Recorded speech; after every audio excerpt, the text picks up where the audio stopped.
We are looking at how to pronounce this name.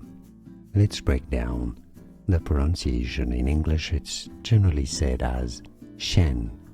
Now, in Chinese or Mandarin in China, it's said as Shen, Shen.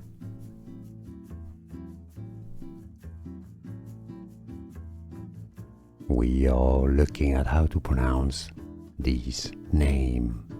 Let's break down the pronunciation. In English, it's generally said as Shen.